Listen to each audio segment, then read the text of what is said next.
Here is the next one. Can you explain what the process is like coaching couples? Totally. So with coaching couples, there's obviously a lot more dynamics at play because you have each of them as individuals and then you have their relationship with each other.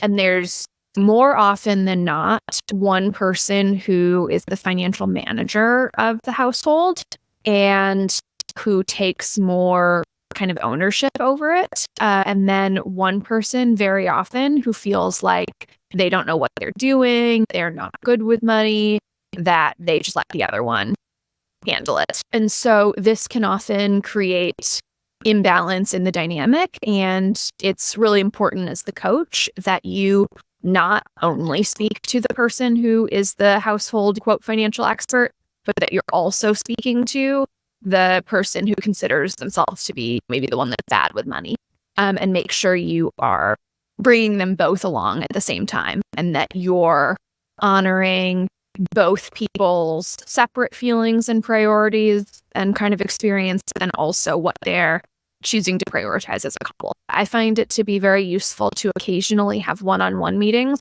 with each of them separately, just so that they can share thoughts that they might not be sharing in front of their partner, which that doesn't mean that they're bad partners to each other or that they don't love each or anything. It's just sometimes there are things that somebody's willing to share alone with the expert that they don't want their partner to hear.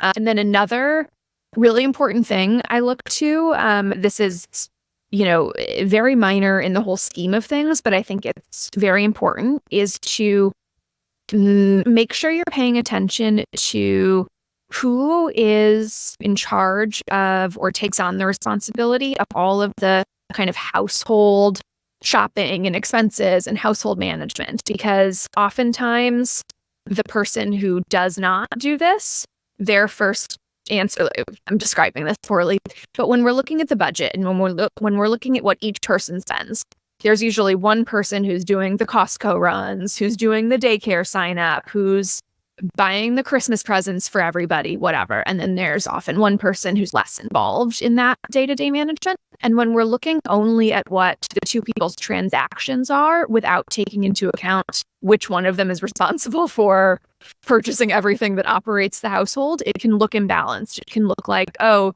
Kate shops a lot, but Peter hardly shops at all. Peter's shopping is only $200 a month, whereas Kate's is $800. But when you're then considering that, well, Kate's shopping is buying groceries for the family, it's buying a Christmas present for the niece, whatever. And actually, Peter's shopping is leisure shopping, whereas Kate's is just household purchases. That becomes a dynamic that is important to recognize because it's easy to point fingers and say, oh, look at all of the times Kate's swiping her credit card every month. But when it's actually just groceries, that takes away a lot of it changes the dynamic a lot.